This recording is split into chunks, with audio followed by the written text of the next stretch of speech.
What's up, guys? So in today's video, I want to talk about how to get gems the fastest in Eatventure. So starting out, you're going to want to just keep on playing the game as much as you can. I mean, the more time you spend playing, the more you'll get out of it. And completing cities is definitely the most important way to just get gems. Because like as you play, as you upgrade a station, you'll get a gem. And keep doing that. That's definitely important to just keep on grinding it out. But what a lot of people don't know is that there's more effective strategies to do this. And that's what I'm going to talk about. So starting out, this is for beginners. This is like people that are just playing the game and they don't know what they're doing. You want to only spend your gems on the vault. So in here, you only want to, so you're going to buy the tip jar, buy the second one, which is the remote, and then you want to buy the pickaxe, and then stop at the pickaxe. Don't buy the next three yet. Once you get to the pickaxe, you want to keep on watching those ads until you keep leveling up the pickaxe. So I would stop around level 8 or maybe level 10, because after that, it gets pretty pricey to keep on upgrading, and it's just not worth it. So once you get to around level 8 to 10, you just, as you're playing, you just always watch those ads. And the investor will pop up every once in a while. I usually leave the sound effects on. I'll turn it off just because I'm going to talk about it. Or just talk so you guys can hear me. But I would have the sound effects on and then just put my phone to the side and wait until the investor pops up. And then when I hear that, I watch those ads. And then I do whatever else I was doing. So right now, the investor popped up. It offers 6 gems. I would watch this ad. The sound effect was off that time, but that's okay.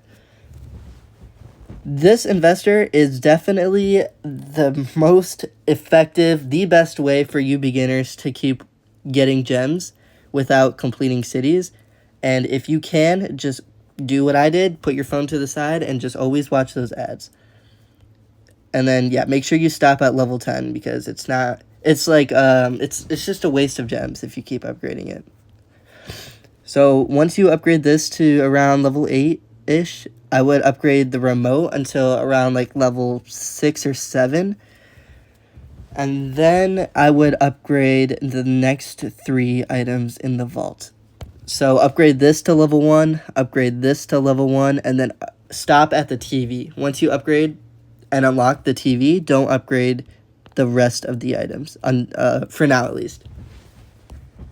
Once you get to the TV, I would upgrade this until like level 10-ish, until this hits around 10 minutes, the ad timer.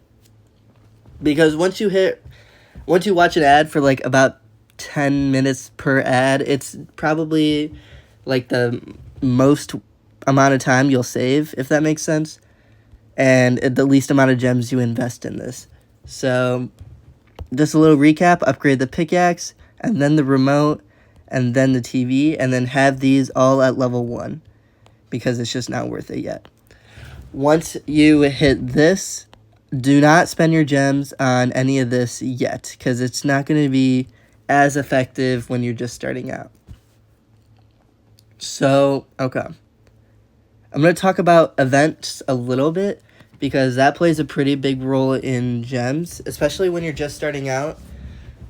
So basically just don't do the events right away because I know it's going to be tempting. There's going to be a bunch of rewards that say like, oh, 15 gems if you get to station 600 for this. I know that's kind of worth it, but it's going to take some time.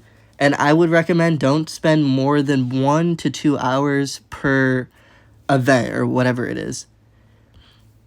What that means is it's just going to save more time and it's not going to be worth it. Like if you were to play Eatventure, then it's more worth it to play like a normal city and get like 1 gem that way instead of spending a lot more time to get like 15 gems. It just saves time and it's probably it is a more effective way to do this. Also with events, do not spend your gems on the event boxes because it's going to be a waste of gems, especially in the beginning. It's not worth spending 50 more gems than it is to buy the big box. So this is definitely one of the more important strategies I would recommend. And I also want to talk about so when you're saving gems to buy the big boxes, the percentages are going to be the same. So I can't show it right now, but it's going to be 5% for a legendary blueprint, and then also 5% if you buy an event boxes, but it's going to save 50 gems. So anyway, so I want to talk about the minor events. So like the merchant or the other one, I think it's like a bullseye or something. I forgot what it was called, but take advantage of those minor events because those are always useful. Basically, both minor events are related to like the in-game city runs or city gems, and it's just the more you play in the regular city, the more the minor event you play through. So what that means is, like, for example, the merchant event, as I'm playing the normal city, I'm getting orbs that's helping me with the minor event. And it's super nice because you're not wasting time doing a whole separate thing. You're just playing the game and you're getting more benefits this way. I can't show right now, but the merchant event has like extra gems, like additional gems and additional boxes. So the minor events are definitely something you want to take advantage of to get gems the fastest. Another way to get gems is through the clubs. So clubs, honestly, is not for early game players, and it's really not even for like people that are above city like 60, I would say, because clubs are like a whole separate thing that you guys gotta think about. You have to use your gears to like contribute to the club, and what that means is that instead of upgrading your current gear, so instead of salvaging all of this stuff, you would salvage in a club, and that's kind of important to think about because if you do that, if you do not upgrade your current gear, you're not going to upgrade your all profit, and all profit is super important, especially early game, and it's just important throughout the entire game, really. But if you're willing to sacrifice your gear for the clubs, you're not going to be able to sacrifice your gear for your all profit. So that's something to think about. But then with clubs, if you guys were to join a club and actually salvage for the club, you find a good club that everyone contributes equally, then I would find a club that stops, like you guys all agree on this, that you stop at level 18. Level 18, you get around, I can't really read that. I think that's 2,000 gems.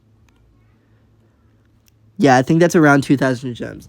So if you get to around level 14 or level 18 and you all agree to stop there and then just save up to upgrade your all profit, that's a method to save a lot of, or that's a method to get a lot of gems, and while also saving a lot of salvaging gears so you can upgrade your all profit.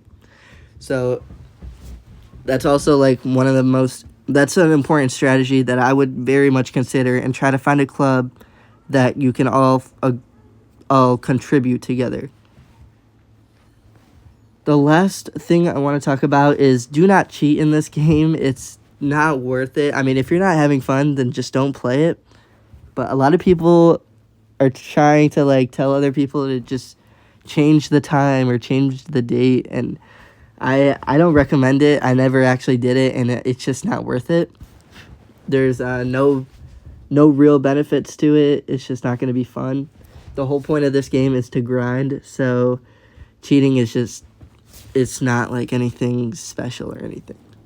But anyway, that is the fastest ways to get gems in the Eatventure. If you guys have any questions or if I missed anything, let me know. I could always correct myself, but yeah, that investor is probably the number one thing I would recommend. But that's it.